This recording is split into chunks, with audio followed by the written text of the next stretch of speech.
আম্মা খাবেন না? আসেন খেয়ে নেন।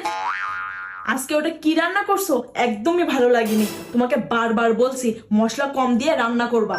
এতদিন ধরে যে সংসার করতেছো রান্নাটাও ঠিক মতন করতে পারো না। তোমার মনোযোগ তো সংসারের দিকে নাই, তাহলে রান্নাটা করবা কিভাবে?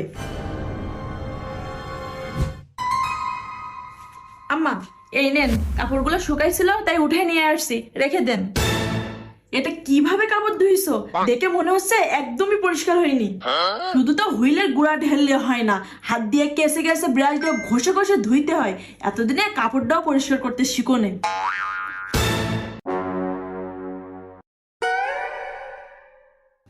এই বউ, এই থালা বাসন কিভাবে ধুইছো? এই প্লেটে ভীম লেগে আছে কেন? এতগুলো বাসন মাজছি তো হয়তো ধুতে গিয়ে একটাতে লেগে আছে। তুমি আমার থালা বাসন ধোয়া শিখায়ও না। তুমি যে কিভাবে থালা বাসন ধোও সেটা আমার জানা আছে। এক গাদা ভীম দিয়ে তারপরে ধো।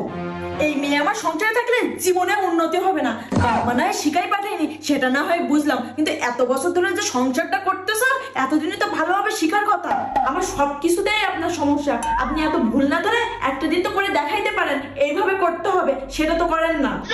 আসলে আমি তো আপনার পছন্দের মানুষ না, তাহলে আমার কাজগুলো পছন্দ হবে কিভাবে? কথায় আছে না, দেখতে নারীতে চলন বাঁকা।